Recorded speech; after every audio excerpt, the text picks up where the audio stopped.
some future changes that's going to be happening, because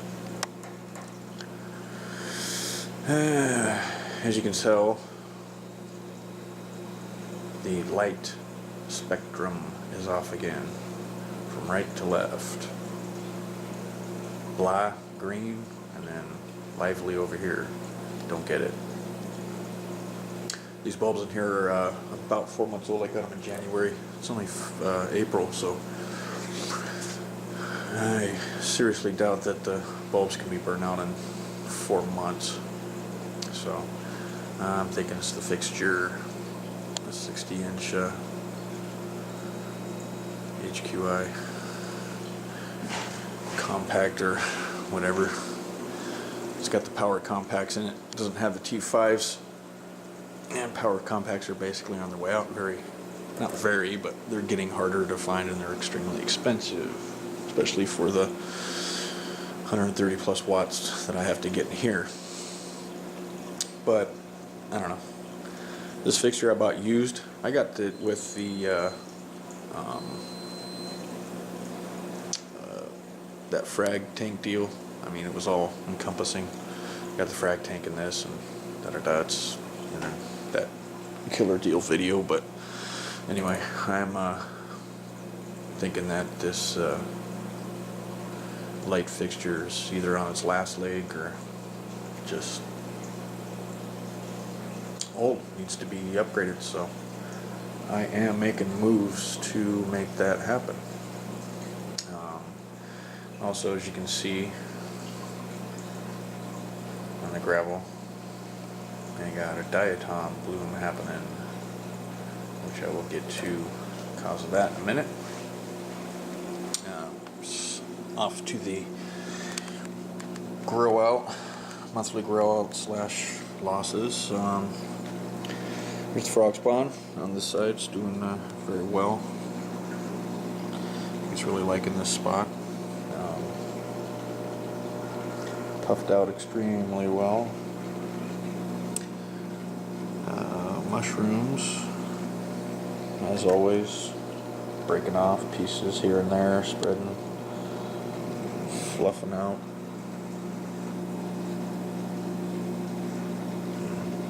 Got a little piece up, fluffed out back there.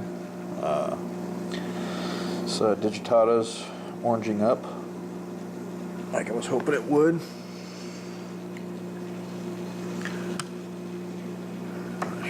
Tell the orange coloration, but it is oranging pretty much like this Monte here. This Monte here is starting to curve up, reaching towards the light. It's got a couple of areas of detritus built up that hopefully the snails will get to, slash a few crabs that I got. SPS there, acro.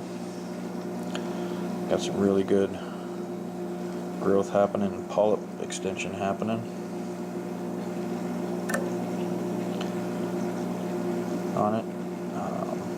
Encrusting onto the onto the frag plug,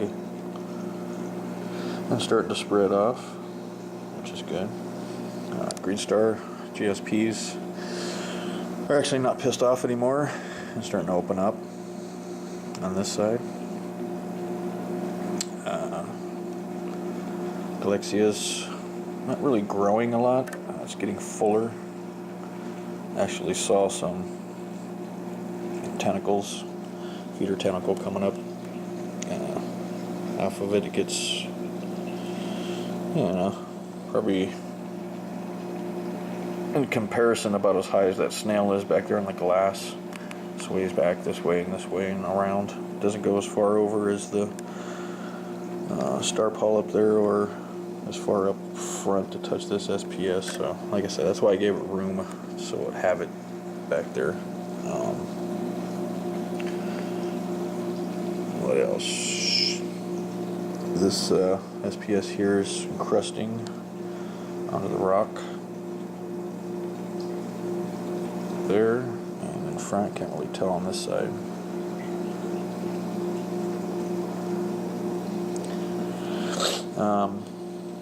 Losses, had a couple losses. This used to be one of the acros, and it fell into, while I was at work, of course, fell into the mushrooms and burned up. So did the green slimer, which is, I just threw the plug back there. I came home and they both were down in the, burning up in the mushrooms, so they didn't make it. Cold stool in the back. Slowly, it's there. The other toadstools, same thing, back there, just there. Said I'd move that piece of frag from that piece of rock. There was a circular rock right there. I had the Monty Cat frag on it. That rock decided to have a breakout of cyano just on that rock. So I moved it up there, and the cyano started spreading, so I got it the fuck out. I didn't want it getting completely out of control. If you can tell from the discoloration, the red,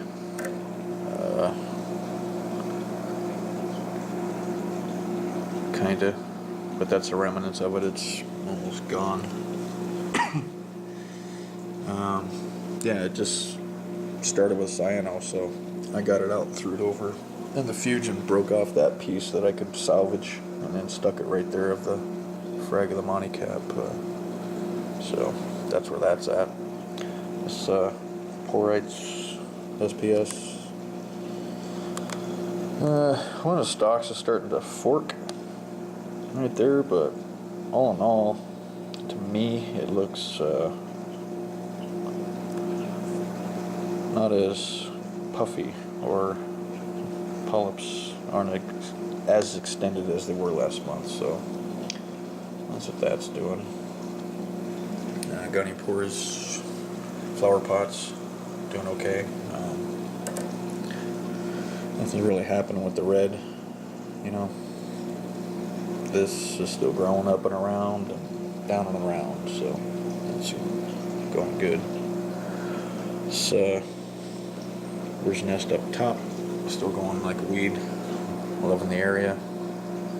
Starting to grow down and get closer and closer to that, which I hope they will work that out between the two of them.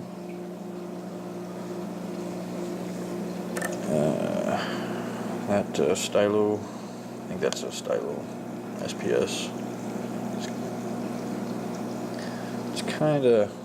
It's almost like this, just not the same coloration as all, pretty sure. Which, I'm still up in the air if this is actually a bird's nest or a stylo, but I mean, that's definitely a bird's nest. But anyway, that's growing out.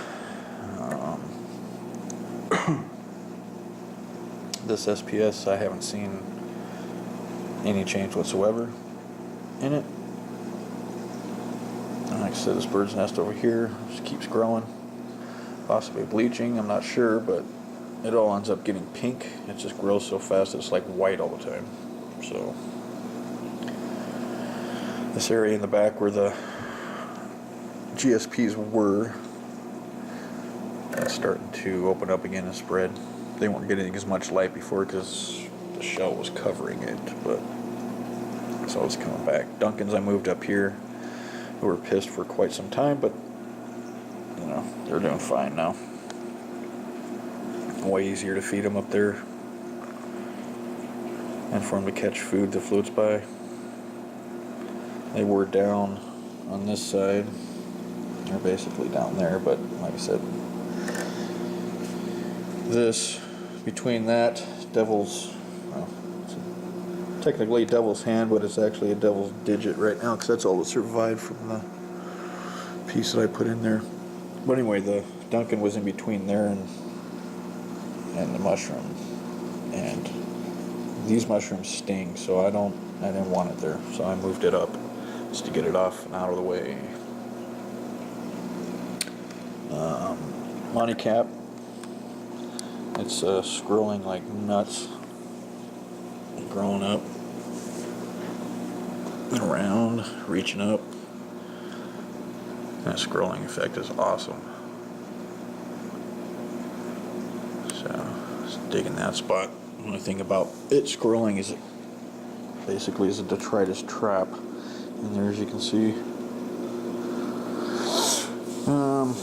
pink stylo.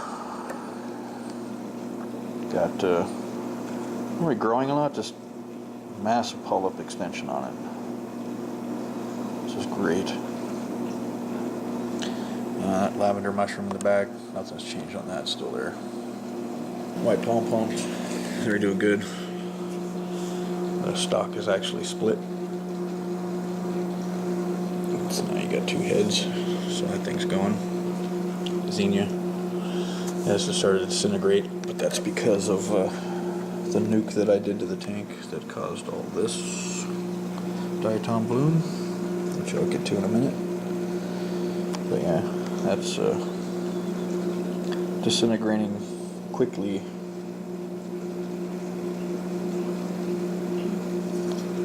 Torch doing well. I was messing with the power heads for like hours, just trying to get the flow so it would kind of match. So I know these guys don't like high flow.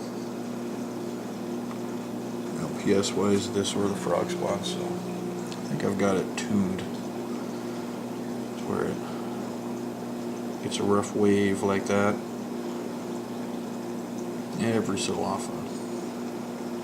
And it goes back to the nice gentleness. Fish wise, no new fish, still got the sames.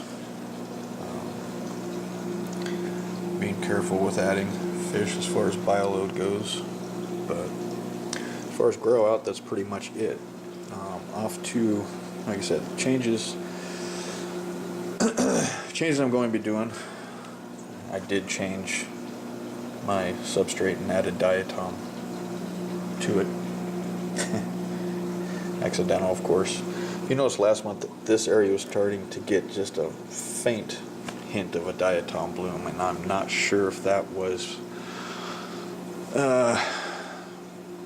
like I said, either the lighting. I changed salts, but I've only been doing a 4% weekly water change just to acclimate to the new salt, so I'm not sure if it was that, but what I decided to do is hook my reactors back up.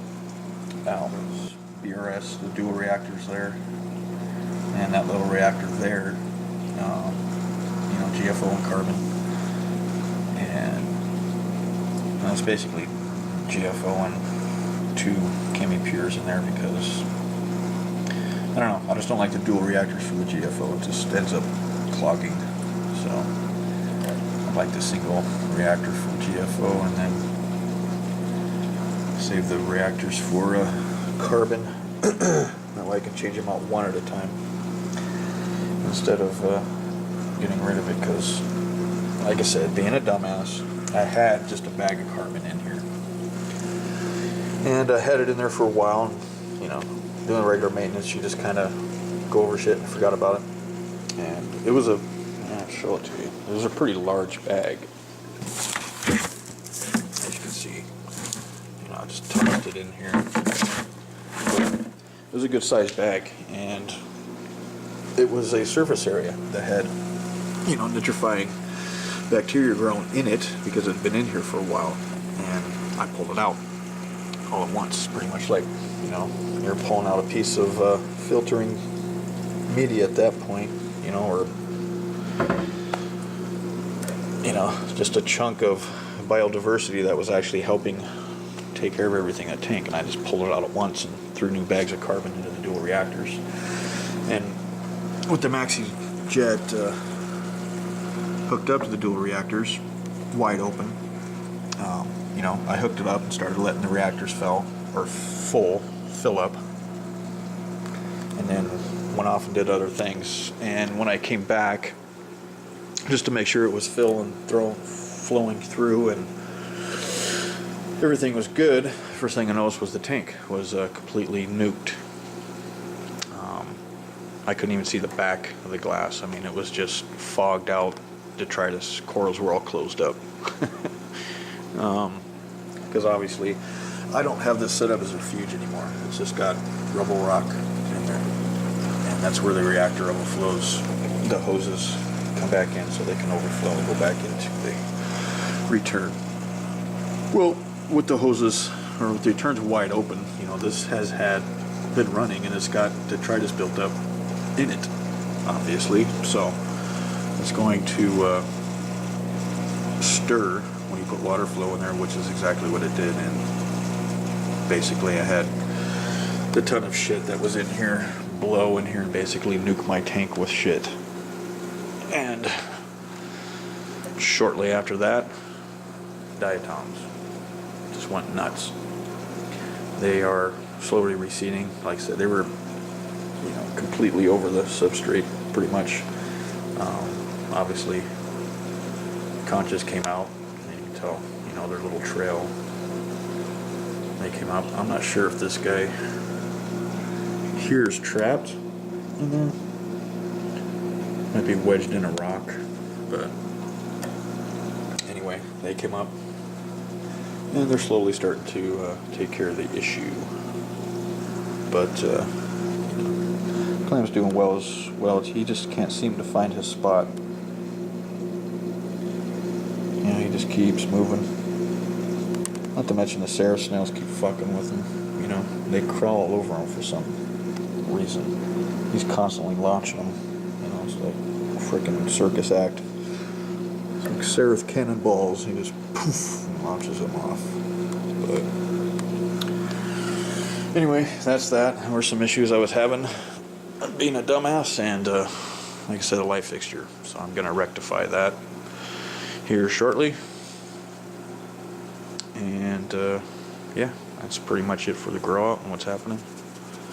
And I will do an update on the 30. Like I said, I was going to, but maybe I'll put it up before this one, but we shall see. Anyway, thanks guys for tuning in and watching, and I will see you next time. Austin.